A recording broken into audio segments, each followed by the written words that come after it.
Hypertrophy, hypertrophy, or building muscle, however you want to say it, is why most people go to the gym and lift heavy things. Unfortunately, many people fail to make any real progress month after month, year after year, because they fail to plan. And that's a shame, because there are many hypertrophy-specific training systems that they could choose from and integrate into their periodized strength and conditioning program. However, most people stick with the 3x10 approach and fail to make any progress. I'm Jason Stafford and I'm the Keto Hypertrophy Coach, and in this video, which is the first of 3 I'll shoot in this series, I'm going to talk about super slow training. I'm going to talk about what it is, how it works, who it's good for, and then we'll jump into the gym and I'll take you through a full total body workout using the super slow system. All right, let's break it down. Firstly, let's look at what specifically super slow training is. Well, very simply, it is a method or a system where we increase the amount of time that a muscle is under tension. Or, to put it differently, how long it takes us to perform a repetition. So how do we do it exactly?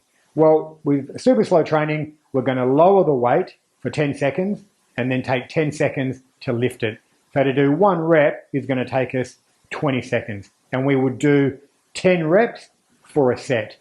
So at 20 seconds per rep, and we're going to do 10 reps, that's going to take us 200 seconds or 3 minutes and 20 seconds to do 1 set. Now, if we compare that to a conventional protocol where it takes us about 4 seconds to do a rep, 2 seconds to lower it, 2 seconds to lift it, and we do 10 reps, that's 40 seconds. So you can see the super slow method increases the amount of time that a given muscle is under tension exponentially. What exercises would you use? So traditionally, it works really well with machines, however, works really well with free weights as well. From a programming perspective, if you were doing a total body workout and you were doing that 3 times a week on non-consecutive days, well then you would just choose 1 exercise, preferably a compound movement, per muscle group. You would do 3 to 4 sets, resting 1 to 2 minutes in between sets. However, if you're doing a split routine, classic push-pull, or just by way of an example, if on day 1 you were doing chest and back, day 2 you were doing legs, and day 3 you were doing shoulders, bis and tris, well then in order to maintain your volume, you can feel free to do 2 to 3 exercises per muscle group, you do 3 or 4 sets per exercise, and again you rest 1 to 2 minutes in between sets. So that's from a programming perspective. Who is it for? So it can be applied in a number of contexts.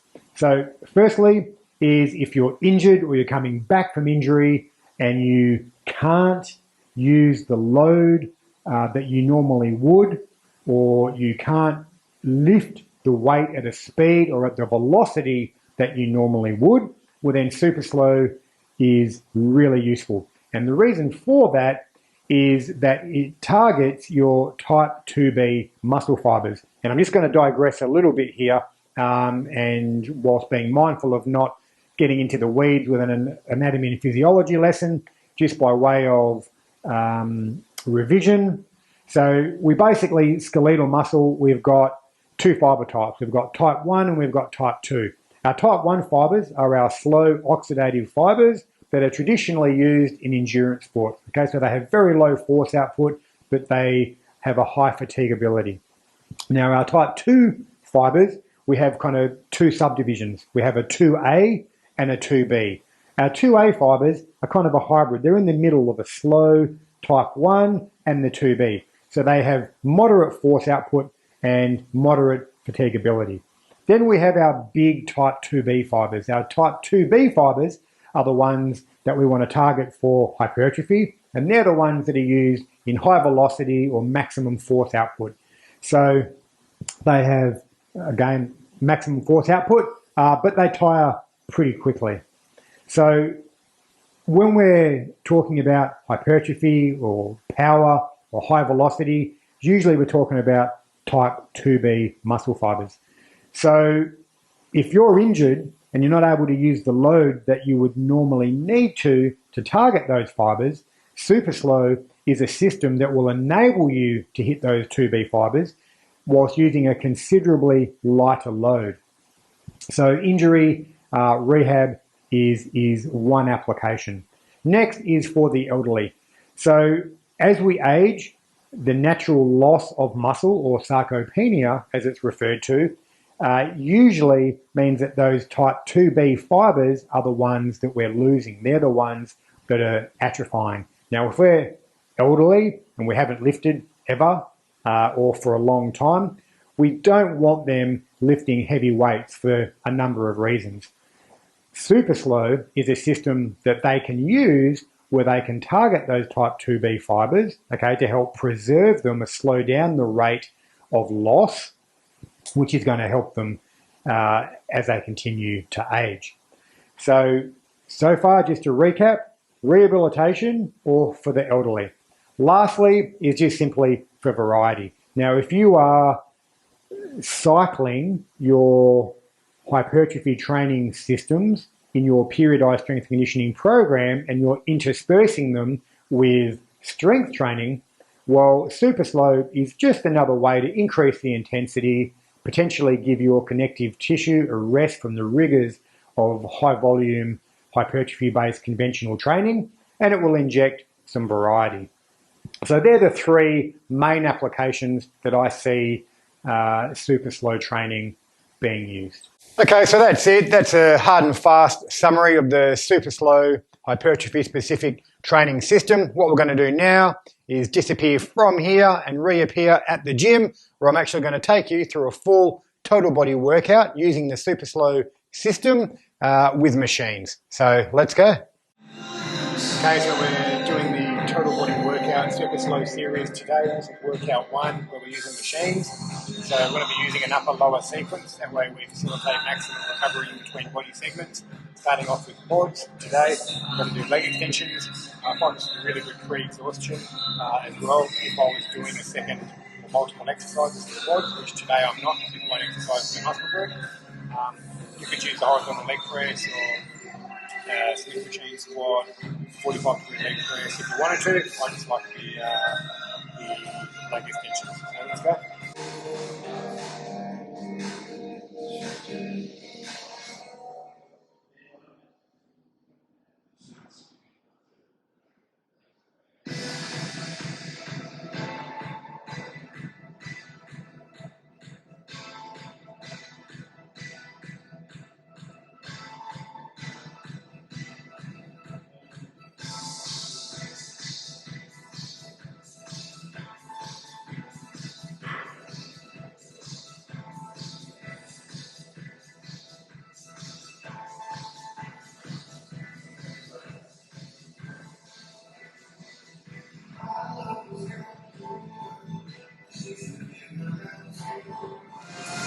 Okay, so next, second exercise, second muscle group is chest. I'm going to do the seated chest press. Again, you could do the lying chest press or any other machine-based exercise for your chest. I just find this works really well.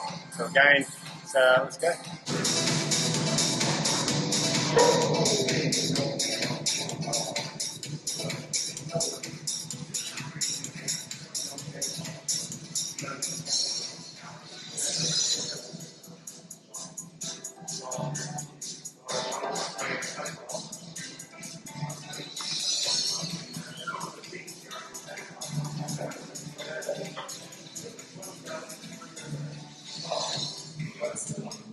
Okay, so next muscle group is hamstrings. I'm going to do the seated leg curl today, not for any particular reason, just we don't have a prone leg curl in this facility, like many gyms these days. I could do the standing unilateral leg curl, but today I'm going to do the seated leg curl. So let's go.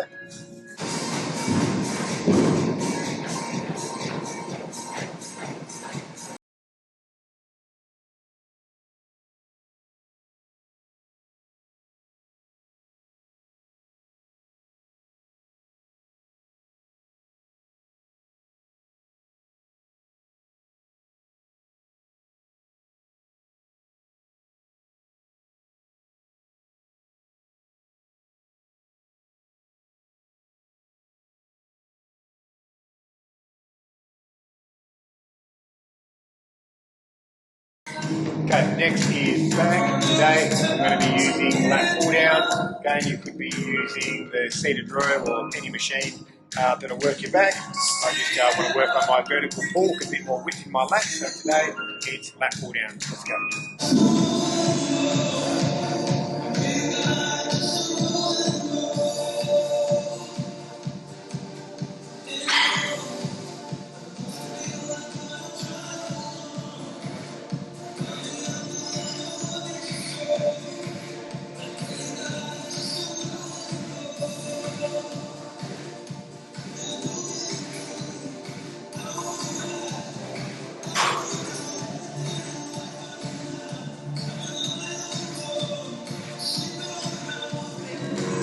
Okay, next, sticking with our lower upper sequence is calves. I'm going to use the horizontal leg press today. There's a great range of motion with this.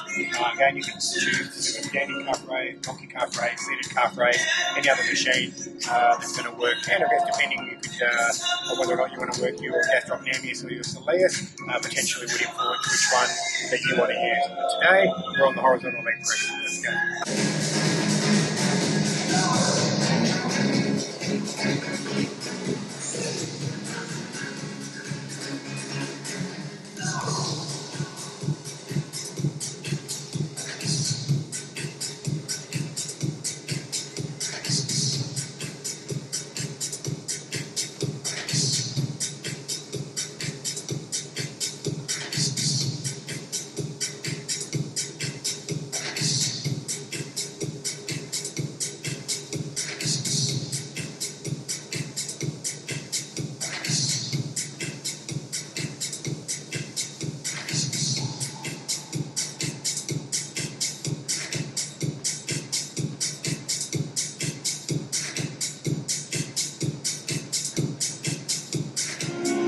Okay, next muscle group is shoulders or delts. Today I'm going to be doing the seated shoulder press. Again, what I find works really well with this is a unilateral lateral raise, whether it's a cable. I prefer cables to dumbbells, but today we're doing the shoulder press. So let's go.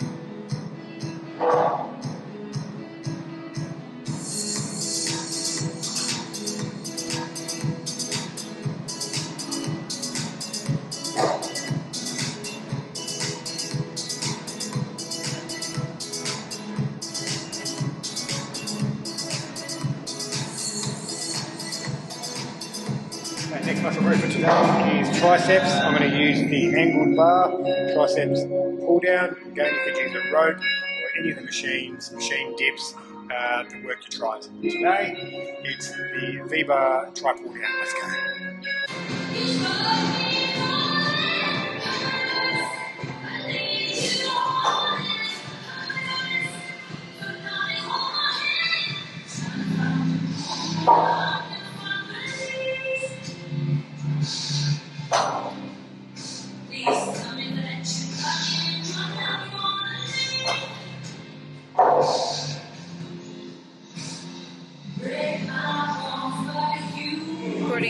Okay, the last muscle group for today is biceps. I would usually prefer to use a machine preacher curl. However, we don't have one at this facility, so today I'm going to use the triceps rope. I'm going to do a kneeling cable curl. So let's go.